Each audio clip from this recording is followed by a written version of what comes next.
Imagine waking up, not in your cozy bed, but in a world you don't recognize. That's exactly what happened to Rex. One moment, he was chasing a prehistoric snack, and the next, poof, he materialized in the middle of a bustling city. The jungle was gone, replaced by towering giants of glass and steel that scraped the sky. The familiar chirps of ancient birds were drowned out by a cacophony of blaring horns and screeching tires. Rex, a mighty Tyrannosaurus Rex, was utterly bewildered. He tilted his massive head, his tiny eyes wide with a mix of fear and fascination. Where was he? And more importantly, what were these strange, roaring metal beasts? Driven by a curiosity that outweighed his confusion, Rex decided to explore. He took a cautious step, his heavy footfalls barely audible over the city's relentless hum. A tantalizing aroma wafted towards him. He followed his nose to a colorful little cart, steam billowing from its top. He leaned in for a curious sniff, his giant snout nearly knocking over a row of colorful bottles. Suddenly, a massive red creature roared past him,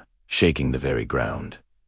Rex jumped back, startled. It wasn't a rival predator, but a city bus, packed with wide-eyed passengers staring back at him. He ambled over to one of the shiny skyscrapers and saw a bizarre, green monster mimicking his every move. He tilted his head, and it tilted its head. He took a step closer, and it did too. It took him a long moment to realize he was staring at his own reflection, a sight he'd never seen before. The world was a dizzying, overwhelming puzzle. The endless noise, the flashing lights, the strange smelled sit, was all too much. The king of the dinosaurs felt small and terribly alone in this concrete jungle. A feeling of deep loneliness washed over him, a primal ache for a world he understood. He threw his head back and let out a deafening, earth-shattering roar. It wasn't a roar of aggression, but a cry of pure confusion and despair. For a single, fleeting moment, the city fell silent.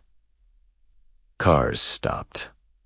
People froze. Every sound was swallowed by Rex's powerful lament. In that quiet moment, a brave soul stepped forward from the crowd. No screaming, no running. Just a calm person holding out a piece of food, a hot dog, from a nearby stand. Rex lowered his head, his huge eyes blinking slowly. He sniffed the offering cautiously, his roar dying in his throat. With a gentle nudge of his snout, he accepted the food. In the heart of the chaotic city, a surprising connection was made.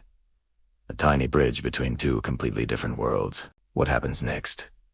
Stick around to find out. Thanks for watching.